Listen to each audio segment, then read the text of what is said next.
Muy buenas tardes y bienvenidos a esto que dimos por llamar Etéreo. Hoy tenemos un invitado de lujo. Vamos a saludarlo, después vamos a presentarlo como corresponde. Gustavo, ¿cómo estás? Buenas tardes. Hola, buenas noches, ¿qué tal? ¿Cómo estamos? Bienvenidos. Gracias por la invitación, un gusto estar con ustedes y vamos a pasar esta hora conversando de cosas distintas de Bien. ciudad. Entonces quedará la intriga con la tonada hasta después de escuchar el tema. ¿De dónde es? Pero yo creo que lo van a sacar, ya es un sonido muy particular. Música y seguimos. Pero bueno, Gustavo, que ni siquiera dijimos el apellido, nos visita desde, más o menos, ¿cómo te podrías presentar para los que nos están escuchando del otro lado? Manuel, tendríamos que contarle a la gente al principio o al final de dónde vengo, que adivinen. Bien, me gusta, bueno. Sí, bien. Yo vengo de una ciudad entre montañas, bien, con una topografía muy, muy quebrada, que está a 1.500 metros de altura, la ciudad de Medellín. Esa es una buena pista, pues, para empezar. Un pistón. Y de ahí sube en un valle muy cerrado hasta 2.500 metros de altura. Es una ciudad industrial, una ciudad que tiene de especial, yo creo que su gente, creo que eso es un tema muy importante. Ahorita hablábamos, nos dicen paisas, nos conocen como los paisas de Colombia. Y ese concepto de paisa es básicamente porque Antioquia, nuestro departamento, digamos, es una región montañosa, de mucha industria, de mucho café, que además fue fundando otros lugares hacia el sur del país. Entonces, al resto de esas personas que nacieron, que fueron los arrieros exportando el concepto paisa sobre otras zonas como Manizales, Pereira, Risaralda, también se les dice paisa, pero el paisa es de Antioquia. Yo soy paisa, yo nací en Medellín, soy paisa desde ese punto, y esa estructura un poco del paisa es una persona confiable, negociante, conversador, muy histrónico para las cosas, pero sobre todo una persona que tiene una vocación de servicio. El paisa viene desde los arrieros, ese concepto de básicamente poner en la mula un montón de elementos de carga y llevarlos a muchas partes de la región colombiana para vender y hacer negocios. Ese es un poco. Medellín ha sido mi lugar de vivienda, de nacimiento y básicamente donde terminé arquitectura. Desde allí, desde que el momento que me gradué, tuve la oportunidad de ir a trabajar en otros lugares de Colombia. Regresé a Medellín, trabajé con el municipio, con el gobierno, fui empleado público durante casi 10 años más o menos. Y desde allí tuve la oportunidad de acercarme a la comunidad. Empecé a trabajar con los barrios y empezamos a construir un modelo de hacer ciudad que ha pasado por muchos nombres, especialmente hoy se conoce mucho como el urbanismo social. Yo creo que tiene mucho que ver con eso, pero no necesariamente solamente es eso. Yo creo que tiene mucho que ver con participar a la comunidad en el proceso de la ciudad que quieren y que sueñan. Y me enrolé en ese tema, me gusta mucho lo que hago. Hoy básicamente lo que trato de hacer es llevar un poco la idea de que el ciudadano tiene derecho a pensar la ciudad y a manifestarla. Y eso necesita, por supuesto, voluntad política. Entonces también empiezo a trabajar desde la posición como de asesorar instituciones, asesorar gobiernos, asesorar comunidades, en empoderarse en ellos de lo que significa el plan de ordenamiento territorial. Y desde ahí empieza un proceso muy bonito. Mi apellido es Restrepo. Estábamos esperando. Para dejar bien claro que era la presentación, ¿eh? No, pero quedó, yo creo que el país ya, los datos sobran como para. Pero bueno, no importa, seguro. Vamos a dejarlo ahí. Y pensando en este, porque bueno, hubo como para nosotros que digamos, estudiamos arquitectura y siempre nos hablan mucho de Medellín, el ejemplo de Medellín, o esta ciudad que empezó a ser pensada desde otro lugar, ¿no? Articulando, como decías vos recién, con la comunidad, pensando la movilidad. Es como que es una cosa integral, no son. Bueno, ¿cómo es Medellín como para que lo podamos entender desde acá, desde Córdoba? Bien, si nos devolvemos a la referencia de esta hoja en B con un valle muy central o un libro medio cerrado, Medellín tiene un río en el centro y tiene una diferencia muy marcada geográficamente en los costados. Si nos devolvemos en la historia, Medellín hasta los años 60 era una ciudad relativamente muy pequeña, 200.000 habitantes, es una ciudad industrial por fortaleza, básicamente porque los mismos paisas montaron el ferrocarril de Antioquia, que era un ferrocarril diferente al de ferrocarriles nacionales colombianos. Entonces, esa región era dificilísimo que se pudiera desarrollar si no hubiese construido su ferrocarril de Antioquia. Entonces, es una ciudad que se construyó lineal, bajo el valle, con un río que es el río Medellín en el centro, y una serie de pequeñas montañas muy bien centradas en el punto. Pero la ciudad empezó a crecer básicamente porque desde el 47, cuando comienza la guerra rural, Medellín industrial siempre fue un lugar de vocación, de mirada. Entonces, muchos campesinos corriéndole a la guerra terminan llegando a la ciudad buscando la posibilidad de empleo. Y buscando la posibilidad de empleo empiezan a asentarse en esa ciudad que tiene muy poco de plano y que empieza obviamente a crecer. Pero ese crecimiento es muy extraño porque el damero español funciona muy bien en territorios planos, pero cuando vos empezás a subir, hasta ahí llega la dicha, porque la trama no se acomoda a la topografía, por el contrario empezás a tener que las calles se vuelven muy pendientes, no tanto las carreras porque se vuelven prácticamente como transversales, pero eso hace que la topografía básicamente quede interrumpida por una trama que no es su propia lectura.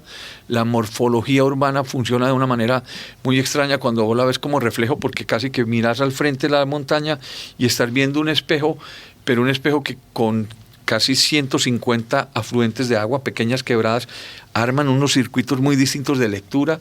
Entonces la ciudad es muy fácil recorrerla de para arriba, pero no en las cotas de arriba, porque la trama no tiene continuidad.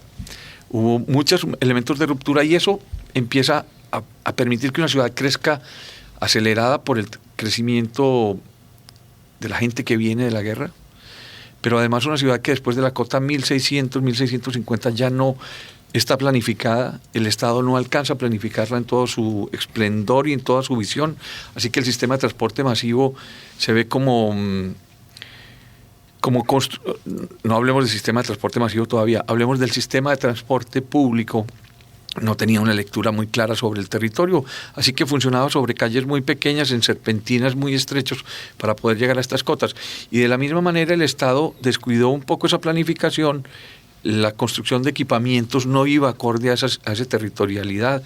Las cuencas de agua se fueron invadiendo, se convirtieron en puntos de frontera y aparece históricamente el narcotráfico, que de alguna manera se conoce muy bien, que arma que cada uno de estos territorios donde había dos fuentes de agua, entre esas dos fuentes de agua se volvía una especie como de castillo feudal, donde básicamente las fronteras que eran las dos fuentes de agua se volvían los lugares de conflicto. Entonces vos podías encontrar en un punto paramilitares, en otro punto las milicias urbanas, en otro punto narcos, en otro punto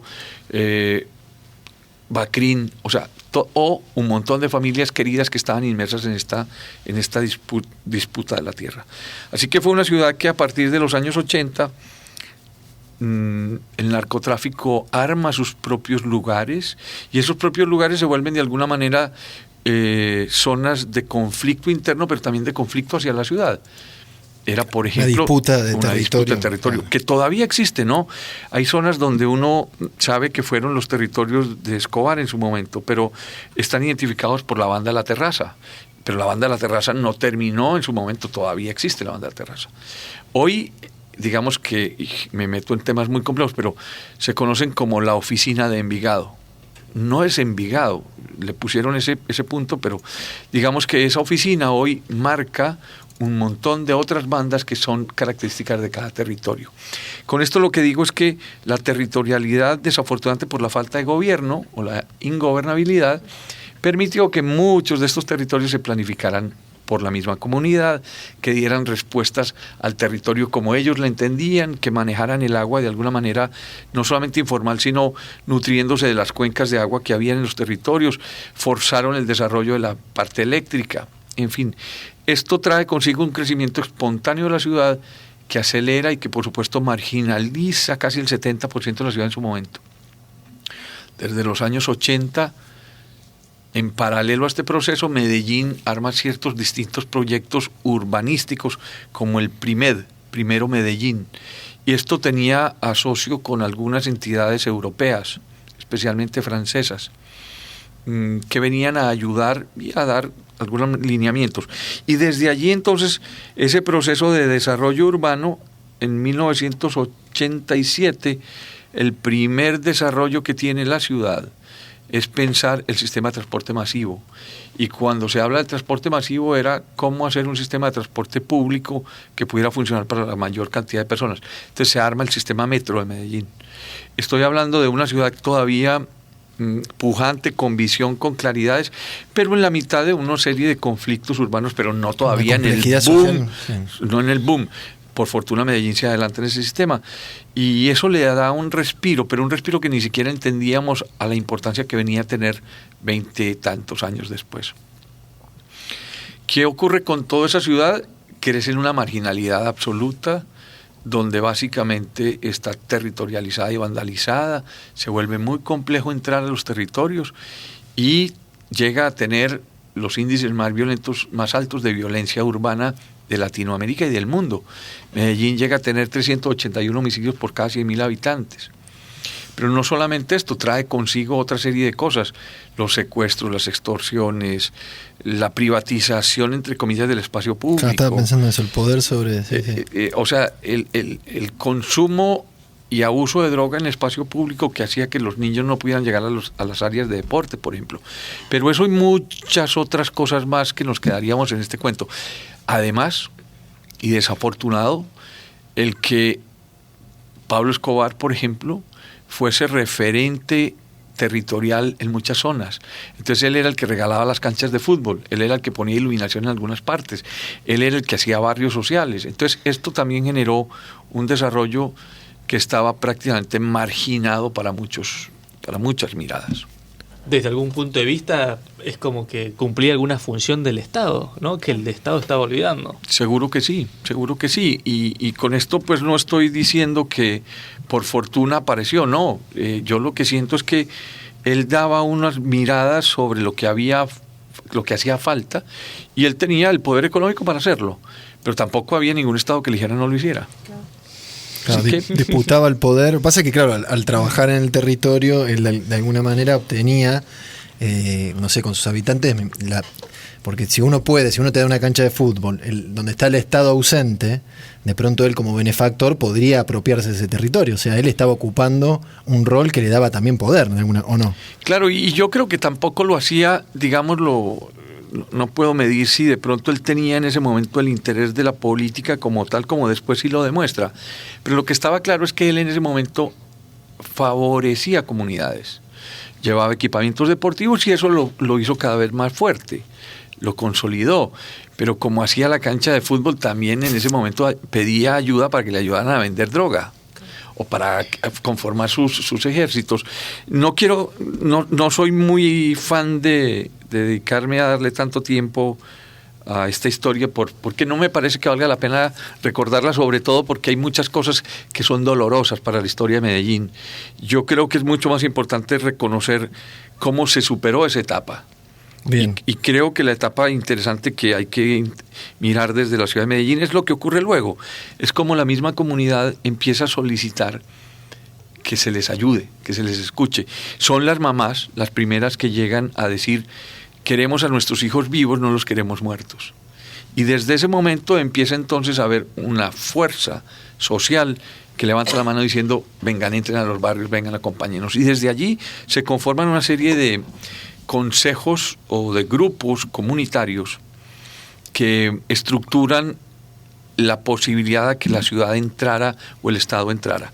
El primer momento es como alrededor de los años 80 y tanto, 90, cuando María Emma, hoy representante ante la ONU en Nueva York, fue representando al gobierno a Medellín como embajadora. Medellín era una ciudad muy importante económicamente, pero era una situación muy compleja. Entonces el gobierno decide poner una especie de ministra en torno de la paz, digamos, de la pacificación de Medellín. María Emma comienza con ese proceso y desde allí comienza el Estado a ingresar a los procesos. Yo tengo una historia sobre eso muy especial. 1990, una amiga abogada me dice: Gustavo, ¿qué vas a hacer este sábado? Y le digo: no, pues nada en especial, porque te invito a que vamos a una empresa. Vamos a una empresa. Llegamos a esa empresa, nadie conocía a nadie. Entra el señor, el presidente de la empresa, una empresa muy conocida, que hace autos franceses. Y en ese momento, en la discusión era, bueno, la situación de Medellín es esta, está muy complicado, ¿quién quiere aportar de su trabajo a la ciudad de Medellín?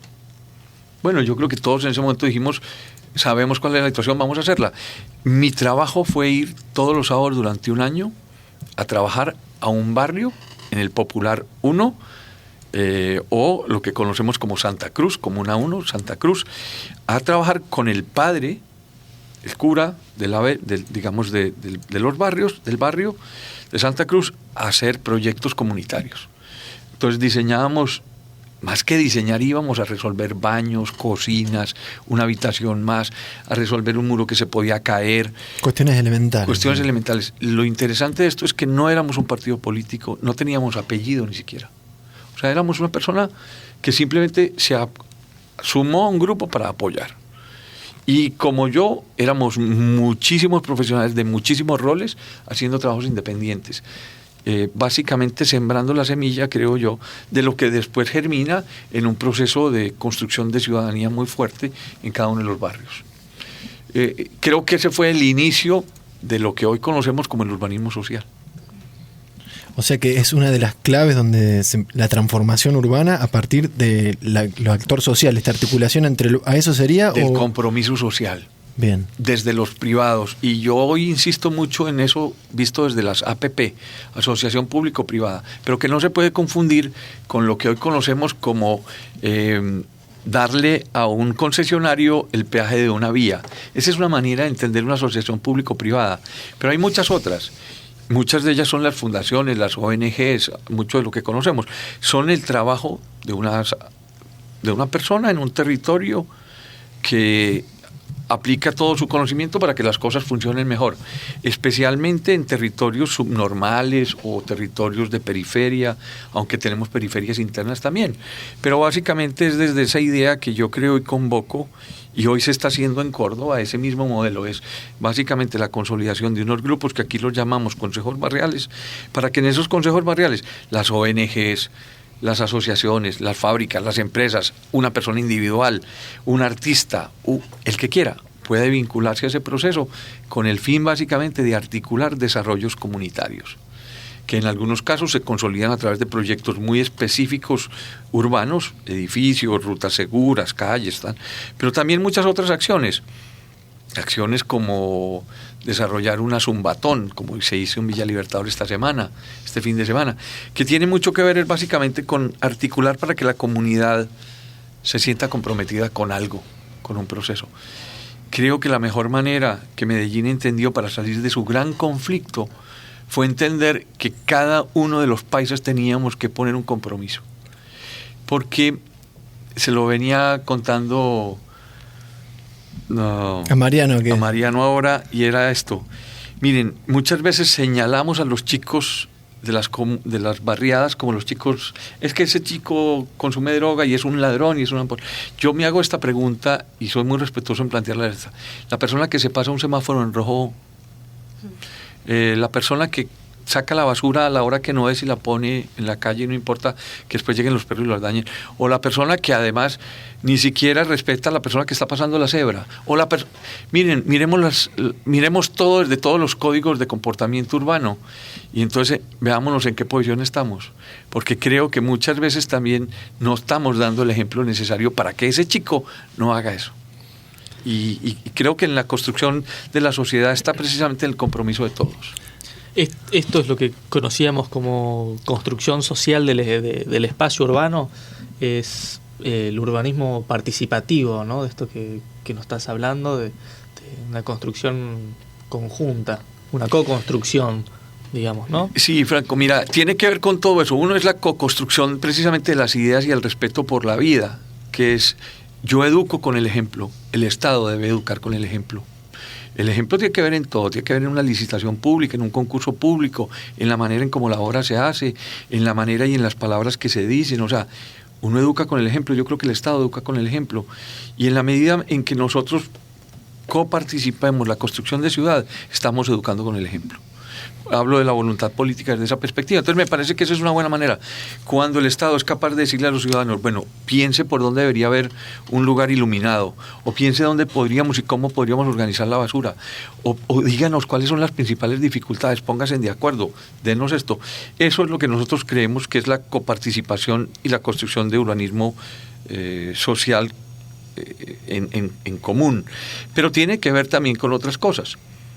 Tiene que ver que en el proceso, en la decisión de tomas de, por ejemplo, por dónde debería pasar la ruta de transporte público. Segundo, dónde deberíamos hacer proyectos de reciclaje de basura. Dónde los carreros y cómo los carreros pueden participar de ese proceso. O dónde deberíamos hacer las canchas de fútbol y no hacer muchas canchas de fútbol y no hagamos 2 o 3 muy buenas. Y respetemos los otros espacios públicos, no invadamos los lotes privados, tratemos de hacer un efecto de respeto por la tierra pública y la tierra privada para que no se vuelvan más lotes marginales llenos de problemas. Pero tiene mucho que ver también con la definición de dónde están las instituciones, por dónde deberíamos construir la ruta segura, por dónde deberíamos poner luces LED, cómo debería ser la construcción de la vereda, de la bicisenda. Es una construcción común. Por ejemplo, cuáles son los lotes públicos y privados que pudiéramos tener de oportunidad. Y son los vecinos los que nos los van diciendo que, miren, yo en eso, mientras el urbanista desde su oficina se toma un montón de tiempo en planificar algo y llega y lo pone sobre la mesa y después dice, esto no era. Pues allanemos todo ese tiempo, trabajémoslo con la gente de barrio, caminemos el barrio, que nos muestren los lugares y desde allí armemos los proyectos, presentemos los proyectos desde esa perspectiva, aprobémoslos con la comunidad, estemos de acuerdo con ellos y eso que ya llevamos que es un borrador para presentarlo en la MUNI para que sea aprobado o en la provincia para que sea aprobado, es un proyecto que ya está de alguna manera aceptado. Trabajado en el territorio. Mejor dicho, son ellos los que lo aprueban, ¿me entendés? Obviamente también viene una visión técnica y es, no debemos aceptar zonas que se inunden. Debemos tratar de recomendar hacerlos en suelos aptos. Bueno, tantas cosas. Pero la comunidad, la gente es muy bacana, la gente es muy querida.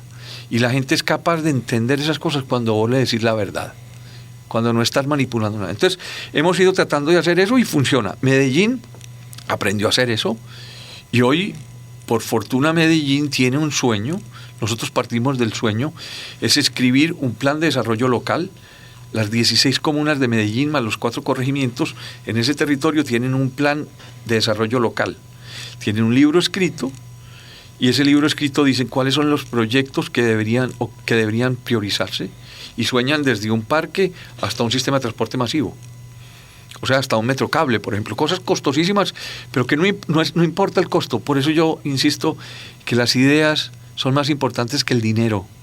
La gente tiene que ser capaz de tener un sueño, porque no importa el tiempo. Hay proyectos muy costosos, pero que se pueden tomar mucho tiempo en hacerse, pero no por falta de interés, sino porque se cuesta hacerse. Pero cuando se sueñan, entonces el plan de desarrollo local tiene los proyectos urbanos armados, escritos, inclusive priorizados. Segundo, tiene estrategias sociales. ¿Cómo nos reunimos? ¿Dónde nos reunimos? ¿Qué puede articular? ¿Cómo podemos sumar? ¿Qué tipo de asociaciones podemos construir? Y tercero, desde lo económico, esa misma comunidad sueña qué tipo de microempresas podrían hacerse, qué tipo de proyectos inclusive inclusivos, urbanos, o sea, cómo ellos pueden participar en el trabajo. Entonces también ellos se estructuran para hacer cooperativas, por ejemplo, de trabajadores, o cómo ellos le piden al Estado que los capacite en construcción. Y entonces cuando llegan las obras, ellos pueden ser empleados de ese trabajo.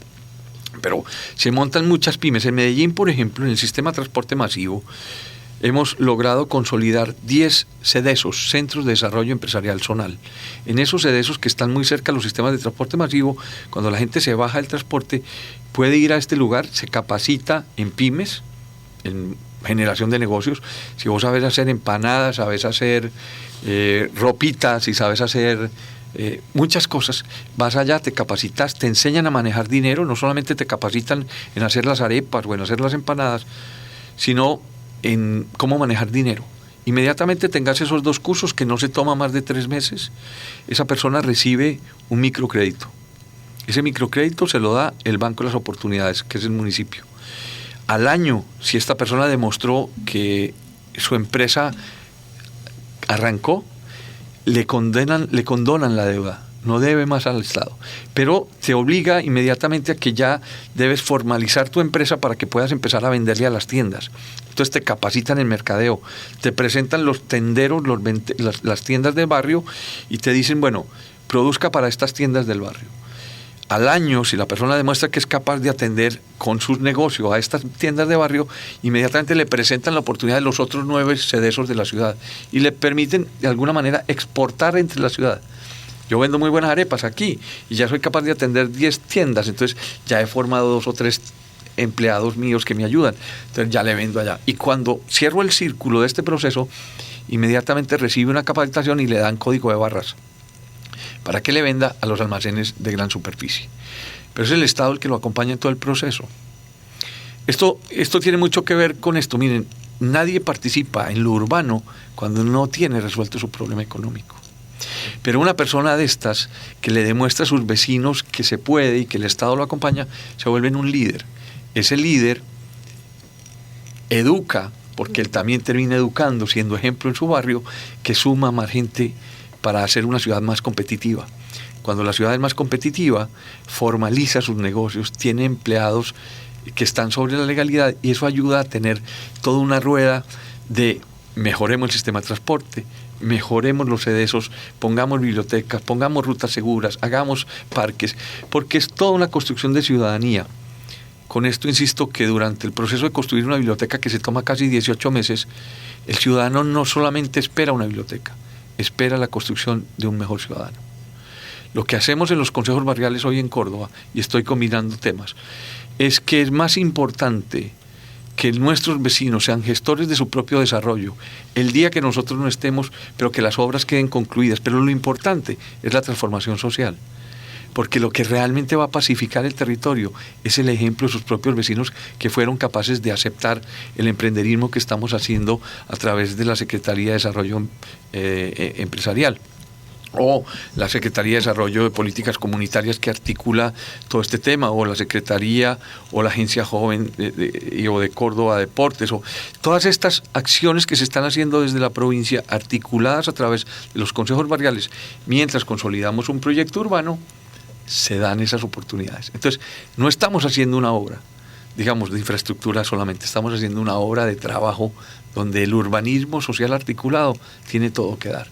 Lo que queremos es que ellos sean gestores de su propio desarrollo. Pero esto tiene que ver con algo que hoy se lo decía uno de los promotores. La gente tiene que entender que es mejor tener un papá inteligente que un papá rico. No es un Estado que da cosas, es un Estado que educa.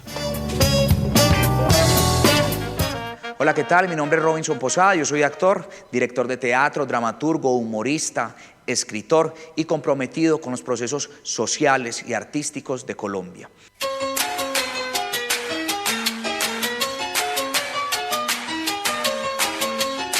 Ya no tengo pena.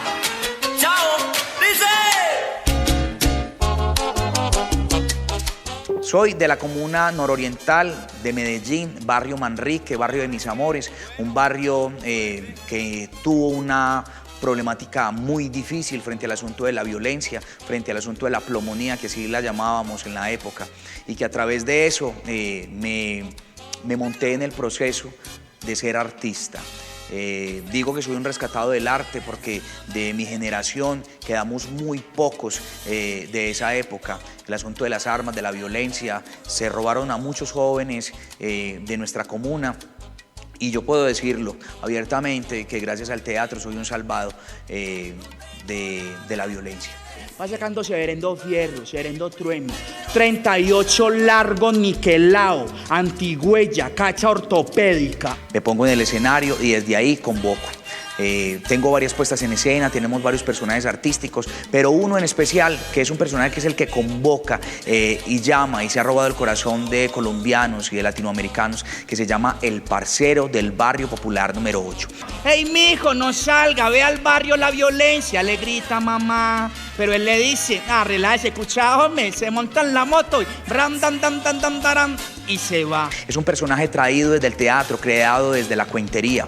Un personaje que recorre y recoge todas las historias de los barrios populares, de la gente marginal. Es un personaje que se acuña desde el lenguaje, el parlache, un lenguaje que ha sido investigado y tratado desde sus comunas y que se ha regado por toda Hispanoamérica, que de hecho en la Real Academia de la Lengua hay alrededor como de 5 o 6 palabras del parlache y que vienen otras a ser partícipes también de esta propuesta.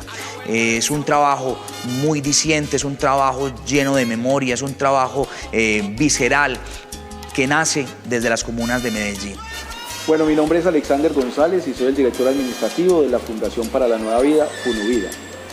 Esta fundación viene desarrollando proyectos desde hace mucho tiempo con organizaciones y con grupos en todo el territorio nacional y hemos tenido la fortuna dentro de esos proyectos de contar con la presencia de Robinson, que a través de su personaje, el parcero del popular número 8, ha sido la estrategia de vinculación que hemos tenido en los territorios nacionales con la población joven y también con otros tipos de poblaciones.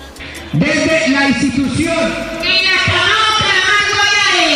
con todo el sabor de la paz, la convivencia, promovida el Parcero del 8, presente, presente, presente, ahora. Es muy valioso el aporte que Robinson nos hace porque a través de esa forma de comunicación, de ese lenguaje que establece con su personaje, llega muy fácil el mensaje y a las personas a las que estamos nosotros visitando. Entonces, desde territorios tan alejados como Convención en el norte de Santander, desde los llanos del Yarí, desde el Putumayo, hemos pasado por las zonas más montañosas como Briceño y Tuango, acá en Antioquia, y en todos los lugares este personaje el parcero popular número 8 ha llegado y ha dejado ese mensaje tan importante que queremos nosotros construir a través de la fundación, que es el lenguaje de la reconciliación y el lenguaje de la paz. ¡Puerto de Río y la cultura! Ahí este personaje del parcero se acuna y trabajamos directamente desde una apuesta escénica y artística. Buscamos que a través de lo que hacemos la gente se reivindique, la gente tome conciencia, tome reflexión. Como dice el parcero popular número 8 en sus frases, la letra con humor entra. Es mucho más fácil uno llegarle a la comunidad a través del humor, tomando esos temas tan difíciles como es el asunto de la violencia, como es el asunto de la drogadicción, como es el asunto de toda la problemática social que se pueda vivir en una comunidad a través del humor, dejando una reflexión a la final donde la gente entre en comunicación con sí misma y ahí se puedan generar espacios de conversación. ¿Qué escuchábamos después, Gustavo? Robinson Posada, ¿quién es este personaje? El parcero de la comuna número 8. O del popular número 8. Popular número 8 no existe. En Medellín hay 2 populares, comuna 1 y 2, que es comuna Santa Cruz y comuna Santo Domingo. Pero el parcero se pone este nombre y arma un actor que nos ayudó en muchos casos, inclusive cuando íbamos a los barrios, para que él hablara desde su parlache, le contara a los jóvenes un poco lo que él fue. Como él lo dice, él fue de una generación que le tocó vivir todas estas cosas. Él, a través de la poesía, hace un montón de catarsis y dejó un montón de elementos que se volvieron arte de palabras tan sencillas como el parcero. Si ustedes entienden la palabra parcero, yo se la voy a describir con esto. El parcero es un par de ceros a la izquierda. Son un par de niños o de muchachos o de jóvenes que están en una esquina que no les sirven a nadie y que por eso se llaman parceros. Somos un par de ceros, así que volvámonos sicarios. Hoy la palabra parcero ya es una cosa muy dicha entre todos y es una cosa como de amistad, pero realmente nace en el barrio y en la esquina más humilde, un poco diciéndose, como nosotros no le servimos a nadie, venga pues, vamos a acabar con el resto. Ese es el parcero del popular número 8. Un personaje icónico como muchos otros que fueron montando bandas de hip hop o de grafitis o de muchas cosas que lo que hicieron fue hacer mucha catarsis bien hecha en la ciudad de Medellín. Muy de barrio, en lo que nosotros conocemos como lunfardo en un idioma... Tal cual, yo creo que ese es el mejor referente. El parlache de estos chicos de barrio es el lunfardo argentino. Bien. Seguro. Gustavo, seguramente nos vas a contar a qué se debe tu presencia acá en nuestro país, en la Argentina, Pero antes de eso estaba leyendo en algunas entrevistas que te hicieron aquí en Córdoba, donde se hace mención del urbanismo social, ¿no? Y por ahí estaría bueno dejar en claro que no hay diferencia de urbanismo social y no social, ¿no? Que esto que estamos hablando, sino que de hecho lo social es competencia pura del urbanismo. Y a veces por ahí se confunde o se deja de lado las problemáticas sociales, o no son abordadas las problemáticas sociales, porque a veces las resoluciones son más bien tomadas por técnicos, ¿no? Y no por urbanistas. Yo parto de la idea de que si comenzáramos desde esa perspectiva, con definir arquitectura es suficiente, porque es el arte de construir la ciudad. La polis lleva al tema del urbanismo, pero es la sumatoria del espacio privado y del espacio público. Y después aparece el semipúblico, pero digamos que la arquitectura es el todo. El urbanismo es de alguna manera una especialización de una de las partes de la arquitectura. Y desde eso tendríamos que hacer un remonte, por ejemplo, a una definición muy bella que hace Carlos Raúl Villanueva, arquitecto venezolano de la generación de los 60, 70, que dice: la arquitectura es un acto humanista por especial. Y ahí yo creo que está el centro. No podemos desviarnos de la idea de que más importante que la ciudad es el ciudadano. Pero comparto también esta definición de que el urbanismo social parece que le diera vuelta a un tema. Lo decíamos ahorita mientras estábamos en música. Parece que el urbanismo social solamente se aferra al tema de lo que el ciudadano dice. No, en esto hay que hacer un estudio de llenos y vacíos, hay que hacer un estudio de tramas, hay que hacer un estima de jerarquización, de saber por dónde están las rutas urbanas, de la morfología, de la topografía, de los ejes hídricos. Hacemos un estudio de la jerarquización de las plazas, entendemos dónde están los elementos más importantes como hitos del territorio, no solamente a nivel de ciudad, sino a nivel de los barrios o de las zonas. O sea, hacemos una lectura completa para poder entender que también hay una trama ortogonal o geométrica o orgánica o inexistente en algunos casos, y sobre eso hacemos un trazado en el cual entendemos que la ciudad tiene unos elementos de composición, y segundo, que hay unos habitantes del territorio que conocen esos ejes de composición, y desde allí hacemos simbiosis entre las dos perspectivas, y simplemente el apellido del urbanismo social viene un poco desde la práctica, creo yo, pero no es que esto sea uno distinto al otro, no lo creo así, no lo siento así. Simplemente aplicamos todas las teorías del urbanismo, y además de eso conformamos unos consejos barriales donde se discute con el vecino cuáles serían sus preferencias a desarrollar, que en el fondo coinciden con las que un urbanista podría haber dicho desde una mesa, pero con otra diferencia: es que aquí el ciudadano se construye. Es partícipe. Es partícipe de ese proceso. Y yo digo que esa palabra partícipe tiene dos sentidos. Uno, pertinencia. Se construye lo que es pertinente al lugar, y pertenencia. Cuando construimos lo que es pertinente a mí, eso hace que yo tenga más pertenencia sobre las cosas. Quiere decir que la gente cuida más los parques, que la gente se educa en el proceso. Cuando a mí me hacen un elefante blanco, yo ni le paro bolas porque no tengo ni idea qué es eso. Pero cuando me construyen lo que yo necesitaba, con todo respeto lo cuido. Hacemos un ejercicio que se llama ejercicio imaginarios con los niños. Es que dibujen sus cosas. ¿Cómo sueñan la ciudad? Y ellos sueñan y dibujan árboles y ponen pajaritos. Miren, lo que eso significa, el respeto que ellos, cuando llega el proyecto y hay árboles, dicen: ese árbol lo soñé yo, ese árbol me lo imaginé yo. El proyecto posiblemente iba a llevar árboles, pero ese árbol lo soñó él porque lo dibujó él. Ese árbol está adoptado. Y es increíble lo que ocurre cuando la gente respeta lo que le construyen, habla de que cuidan la inversión pública. Es un factor clave para la sostenibilidad del proyecto en el tiempo. Seguro, fundamental. En Medellín, cuando tú te montas hoy al metro, o te montas a un metrocable, o entras a una biblioteca, o entras a uno de los colegios, inclusive transitas por el espacio público que se ha hecho y que se ha construido desde esos casi 16 años atrás, te sorprendes el buen estado en que los edificios están, porque lo que construimos es ciudadanía. Claro, los niveles de apropiación tal cual son mucho más elevados. Impresionantes. Los niveles de apropiación del espacio público que hay en Medellín y en Bogotá es impresionante. Contanos, vos recién decías que te sentiste muy seguro en la ciudad y pudiste... Y A mí me llamó mucho la atención que en una plaza se estén festejando cumpleaños. Eso acá no se sucede. festeje un baby shower. De repente vos ves que llegan, tiran una manta y está el cumpleañero y llegan los invitados y festejan en la plaza. Y aprovechen el parque como el soporte de los juegos y todo. Todos los espacios públicos son muy utilizados, a diferencia nuestra. Sí, creo que los vivimos de otra manera. Es una cuestión cultural, me parece.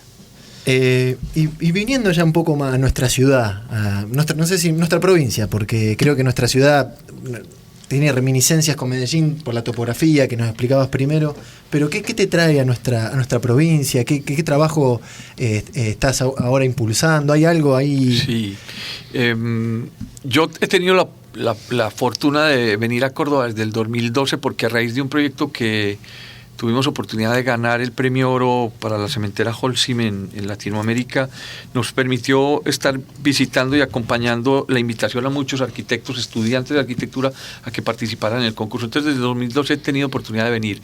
Y hace relativamente, ya pasa el tiempo, casi 2 años atrás, tuve la oportunidad de ser invitado a acompañar al actual gobernador Schiaretti en una visita a Medellín, y tuve oportunidad de acompañarlo a unos lugares icónicos, digamos, desde la perspectiva de los lugares como tal.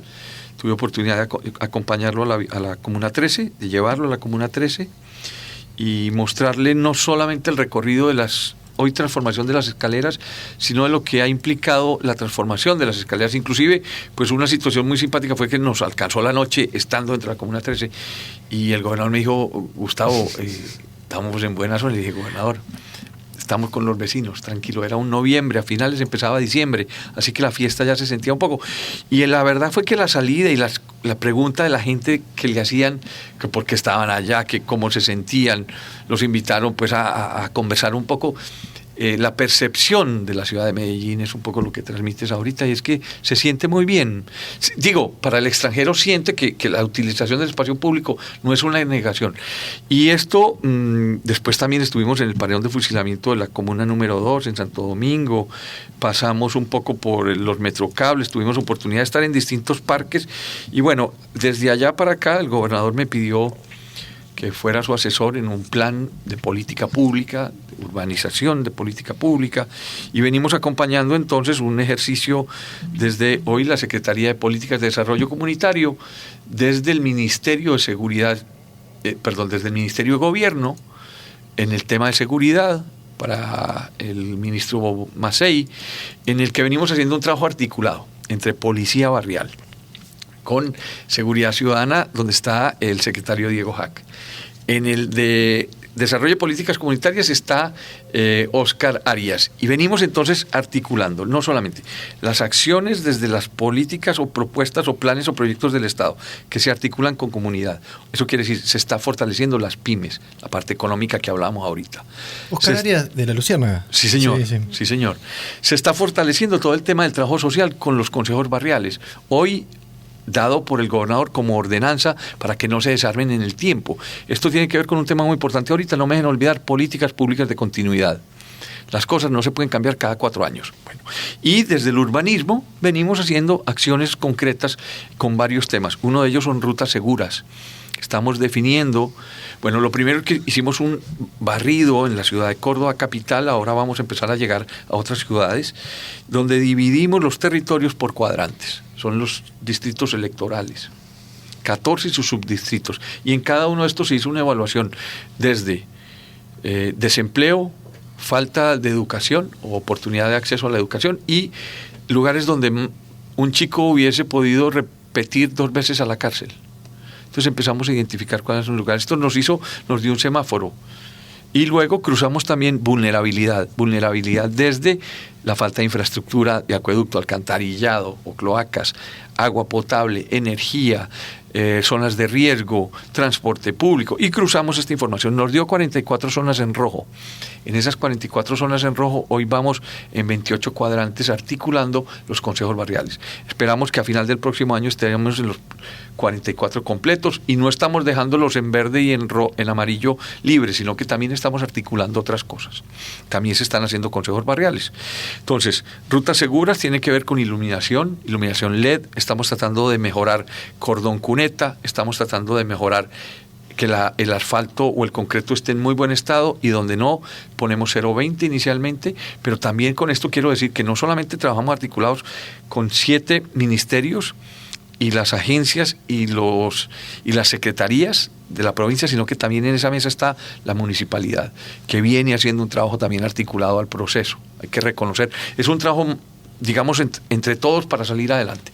Entonces, venimos haciendo las rutas seguras, venimos haciendo otro tema que se llama barrios más limpios, tratando de articular y educar en el proceso a los carreros para reciclar plásticos, escombro y yuyos o matas verde. Un poco de eso ya se hizo una primera exploración con una empresa que se llama La Escombrera. Marcos Heidi está haciendo un trabajo inicial de reciclaje de escombros, y esperamos poder volver ese prototipo, un prototipo que se repite en otras partes. Hemos ido aprendiendo mucho en eso, sobre todo articular con los carreros, que no ha sido un tema del todo muy fácil, pero sabemos que las cooperativas están interesadas. Un tercer tema tiene que ver con la recuperación de parques y plazas. Tenemos estimado construir 30 plazas en este desarrollo, que son básicamente la recuperación de casi haciendo acupuntura urbana en territorios. Pequeñas mejoras, iluminación, construcción de veredas, rampas para discapacitados, una zona de juegos, dependiendo de lo que la comunidad nos diga, si es para adultos mayores, para niños, para jóvenes, dependiendo como el perfil. Y hacemos acentos, resolvemos el tema del mobiliario, la señalética, cosas de estas. Hay un cuarto elemento que se llaman demos barrio. Es en 19 playones de los cuadrantes, estamos haciendo una recuperación de una cubierta encima del playón, y estamos poniendo 4 contenedores en el territorio al lado de este elemento que permiten que en esos en esos contenedores haya policía barrial, haya trabajo social, haya deportes y haya cultura. Voy a mostrarles una imagen para que la vean. Esta mañana estuvimos en el de Midisi y va funcionando muy bien. Esa idea de estos edificios, la idea es que los va a manejar la comunidad. Esa idea de estos edificios tiene el interés de poder aproximar, activar, porque lo que decías ahorita, queremos que una fiesta de 15 se pueda hacer sin ningún problema en estos lugares, y que sea la comunidad la que lo pueda aprovechar, y por eso básicamente lo que hacemos es que sea un edificio abierto, pero que pueda haber cine, que pueda haber baile, que las murgas puedan entrenar, que puedan haber clases de niños, o sea, que los adultos mayores puedan ir a hacer deporte. Y esta mixtura de presencia es lo que hace de la seguridad, ¿no? La seguridad sí. del lugar, porque si bien no me equivoco, en algún lado mencionas de que para vos la seguridad no está solamente dada de la mano de la policía. Exactamente, la construcción de ciudadanía, el que la misma comunidad se encargue de cuidarlo, el que la misma comunidad, sabiendo las necesidades de la gente, pueda programar, hacen que las personas quieran ese lugar y lo respeten y lo cuiden. Pero segundo, que haya más presencia en el espacio público de la comunidad, que la misma comunidad solidariamente se comente las situaciones de riesgo que hay, que se articule a muchos programas. Miren, hoy estábamos en Ampliación Cabildo. En el recorrido que hacemos, una mamá estaba súper triste cuando llegamos, porque a su hijo lo habían puesto preso hoy. El chico se le fue la mano, agredió a unos policías y esta cosa, y la mamá decía, mire, si yo hubiera llegado antes a los trabajos de articulación que ustedes están haciendo con las víctimas y con la Secretaría que acompaña todo el tema de drogadicción, tal vez yo hubiera sabido cómo manejar a mi hijo. Entonces, estamos haciendo tantas cositas pequeñas que ayudan un poco a que el comportamiento de las familias en torno a sus chicos en problemas sirva para este tema. Entonces, sabemos que el tema de la seguridad no es un tema solamente de policía. Y hoy cuando ustedes, no sé si conocen el programa de policía barrial, tiene mucho que ver con eso. Es una policía que por supuesto actúa como policía, pero tiene una manera de acercarse a la comunidad distinta, que conoce al vecino de una manera mucho más articulada, más profunda, ayuda a detectar, ayuda a resolver, ayuda a prevenir. Estamos en la construcción de un ciudadano para prevenir que llegue a la cárcel, para prevenir que tenga los conflictos.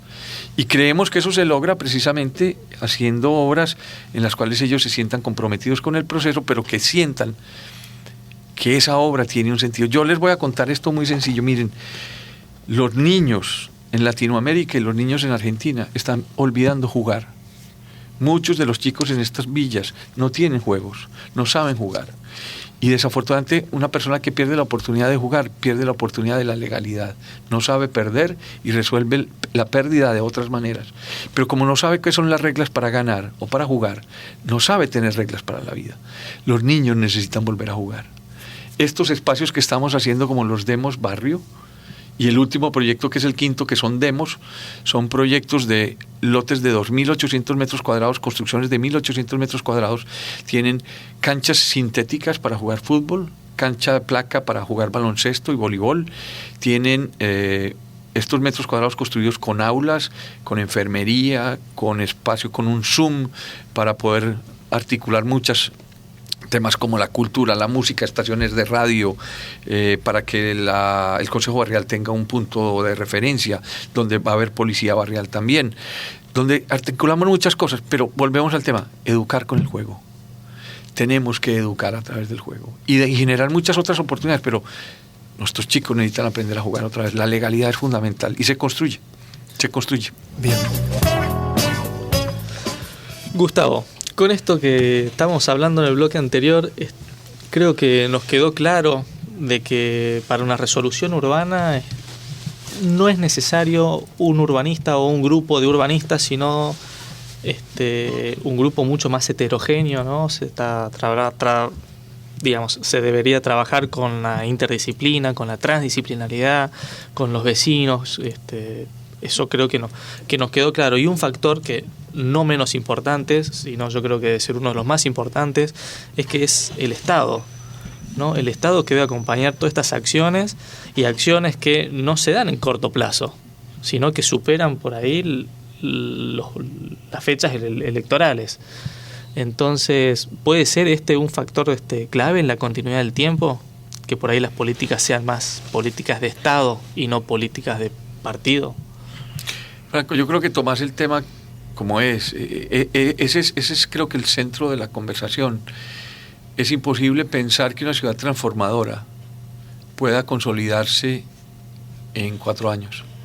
Y eso tiene mucho que ver entonces cómo hacerlo, y tiene que ver entonces también desde qué punto se mira. Lo primero es que si estamos invitando a la gente a soñar la ciudad, tenemos que comprometernos y no prometer, porque creo que muchas veces se sale a prometer muchas cosas, y porque los sueños a veces son muy grandes y está bien soñar en grande, pero eso significa entonces construir un texto, ese texto que hablábamos de el plan de desarrollo local, y sumar los textos de todos los cuadrantes o de toda la ciudad, y tener entonces un plan de ordenamiento territorial o un plan de ciudad. Qué bueno fuera entonces que los administradores de la ciudad, los intendentes, tuvieran un plan soñado por las comunidades que se cruza y que se mira mínimo a 20 años por delante. Miremos la ciudad del 2030. Yo me imagino entonces la ciudad del 2030 de una ciudad que primero tiene políticas públicas, pero de continuidad. No solamente políticas públicas, sino políticas públicas de continuidad. Por ejemplo, la política pública de continuidad más estructurante es la educación. Necesita 21 años para poderse evaluar qué tanto aprendió un niño hasta el día que salió a la calle. No solamente cuánto sabe de matemáticas, que eso sería un tema, sino el rol de ciudadanía, de ciudadano. ¿Cómo se comporta ese chico en la calle? ¿Qué tanto es capaz de respetar poner la basura donde es? ¿Qué tanto es capaz de respetar que la gente, los adultos pasen primero? Bueno, tantas cosas que habría por allí. Pero voy a esto. Qué bueno fuera que cada intendente armara un plan, o que cada gobernador también armara un plan donde las proyectos más estructurantes pudieran quedar con una visión de más largo aliento. Quiere decir esto, que el próximo gobernante, el próximo intendente o el próximo gobernador llegue y revise lo que pasó en los últimos 4 años, revise los indicadores, desde lo cuantitativo y lo cualitativo, y pueda decir, en educación vamos en esto, pero no lo desarmemos hoy, porque está hecho un programa a 21 años. En los próximos 4 años, para los 8 años, me genero unas nuevas indicadores. Impulso lo que está bien, reduzco lo que está mal y descarto lo que definitivamente no funciona y lo voy ajustando. Y así para el plan de transporte público, para el plan de cloacas, para el plan de espacio público, para el plan de escuelas, para el plan de medio ambiente. Para cada proyecto haya una visión bastante más alentadora, porque los ciudadanos no tenemos un plan por años, tenemos un plan de vida. Y entonces nosotros queremos una ciudad que no solamente nos dé tranquilidad a nosotros, sino que también le dé tranquilidad a nuestros hijos. Y desde allí somos capaces de entender y de superar el que las cosas no se alcancen este año, pero sí esperamos que el próximo año se pueda. Entonces a mí me gustaría mucho ver una ciudad hacia el futuro que tenga una visión de administrarse con alcances mayores por delante. O sea, yo creo que más que hacer una ciudad bella, deberíamos tener unos bellos ciudadanos. Y eso se necesita tiempo. Necesitamos 21 años para ver a nuestros chicos respetuosos de la ley, constructores de un mejor territorio, que se construyan en la legalidad y en la responsabilidad. Y estoy muy seguro que si eso ocurre, los dirigentes tendrán que hacer leyes respetuosas para la gente y tendrán que reducir la corrupción y tendrán que ser mucho más enfáticos en hacer una ciudad transformadora y transparente para los ciudadanos. Un gobierno abierto, como se plantea hoy. Pero no lo estoy diciendo en la Córdoba. Yo creo que Latinoamérica adolece en general de eso, de tener proyectos de largo aliento. Bien, bueno, por mi parte creo que una síntesis muy fuerte lo último que dijiste, y creo que comparto plenamente pensar a largo plazo. Agradecerte muchísimo el tiempo, la predisposición, la buena onda. Fue un gustazo haber compartido con vos este programa y haber tratado por lo menos de pensar la ciudad, de conocer un poco Medellín, aunque sea a través de la palabra. No sé, mis compañeros. Sí, fue realmente un gusto y un placer tenerte acá compartiendo con nosotros, Gustavo. Y bueno, ya que el urbanismo y todos los proyectos urbanos son a largo plazo, seguramente te tenemos nuevamente de acá un tiempo contando cómo va la experiencia en esta Córdoba, ¿no? Aprovecho, voy a mandar un abrazo a Claudio Bozo, que nos está escuchando desde San Justo, bien ahí, Santa Fe. Y te esperamos nuevamente y gracias por compartir acá tus experiencias. Guada, a ti gracias por estar aquí, Franco,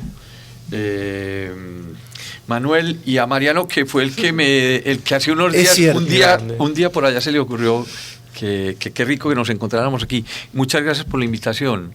Es un gusto acompañarlos en este proceso y me alegra mucho que gente joven, gente entusiasta, monte programas como estos, porque creo que le permiten a la gente escuchar otras cosas que no necesariamente se discuten en muchas radios. Así que bien por esa idea. Me parece que es interesante que se hable de arte y de perspectivas y de sueños desde la construcción de ciudadanía. Muchas gracias por la invitación. Un gusto y cuando quieran volvemos a conversar. Bien, no se olviden de la película que recomienda el Facu, Leiva Freites. Esto fue Etéreo.